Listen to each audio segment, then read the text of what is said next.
Merci. Monsieur Elguerat pour Liberté Territoire. Merci Madame la Présidente. Madame la rapporteure, chers collègues, ce texte relatif à la réforme de la Caisse des Français de l'étranger était attendu. En effet, depuis mon élection en tant que député de la 9e circonscription des Français de l'étranger, je ne compte plus les sollicitations sur ce sujet. Et très fréquemment, les Français de ma circonscription, mais aussi ceux du reste du monde, m'ont saisi pour des raisons extrêmement diverses. Tel est souvent le cas à propos des retards de remboursement, voire de leur absence pure et simple, et aussi à propos de leur désir de dématérialiser les procédures. Ainsi en a-t-il été également au sujet d'une expérimentation lancée par la CFE en Thaïlande en vue d'un déploiement futur dans tous les autres pays. Naturellement, il faudra encore certainement aller plus loin. La CFE évolue, comme j'ai pu le saisir en rencontrant à plusieurs reprises son directeur, M. Laurent Gallet.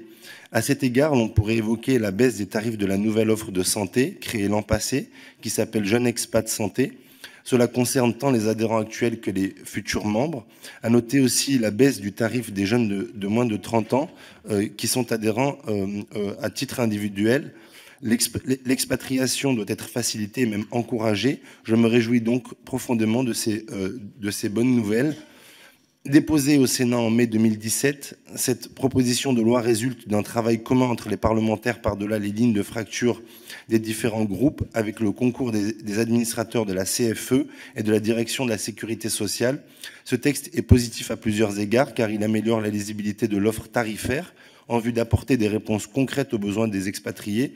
Ainsi, passe-t-on d'une logique de catégorie d'adhérents, salariés, travailleurs indépendants, pensionnés, étudiants, chômeurs, à une logique de risques couverts, maladie, maternité, invalidité, accident du travail et maladies professionnelles.